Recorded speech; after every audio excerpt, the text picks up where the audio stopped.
people use to make decisions about what to buy, what house to purchase, is now on the internet. It's not I mean, it used to be that everyone had these local knowledge and it was really hard to put that all together, but now everything is pretty much online. Now, there are some decisions you make, many private things that really don't come from online. They come from your personal experience or whatever. But increasingly, more things are going online. And so this is fundamentally eroding, I think, a lot of the reasoning that favors capitalism over socialism. So for example, decision engines are increasingly making choices for us. What movies do you watch? Is that based on your personal taste anymore? Well, no. It's basically based on what Netflix tells you. At least for me it is, right? I think I should finish up, yeah.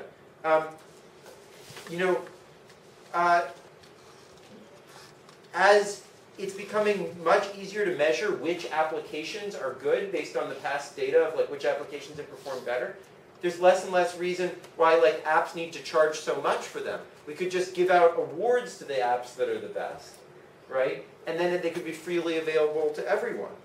As it becomes easier to monitor income and people's ability because we get better genetic tests and so forth, it's going to be much easier to do redistribution just based on that rather than based on the actual income they earn. Consumers make really bad decisions in financial markets, as we've seen in recent years, and so having a more centralized system that determines what people should be investing in seems much more attractive. So many of these changes are actually occurring through markets.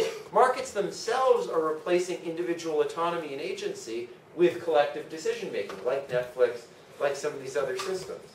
But these things also erode the value of having a market at all. Because we know that even though the markets will incorporate some of these changes, they'll also have lots of distortions like monopoly and so forth. So why not just have the government do all this stuff? So I don't really have time to finish this, but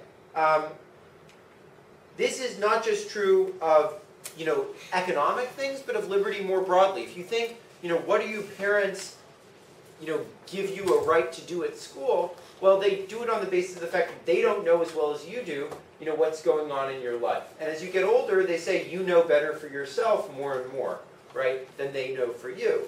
And the less and less that's the case, the less and less it makes sense to give freedom, and the more and more it makes sense to have things determined by what's socially optimal. And sort of throughout the rest of this course, we'll explore the optimal amount of government intervention in a wide range of areas based on who should really be making decisions about things because of who has the information.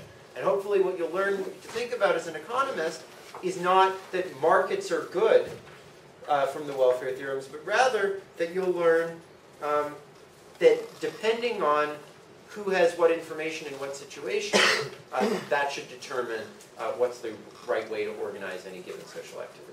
Sorry I rushed through the end of that.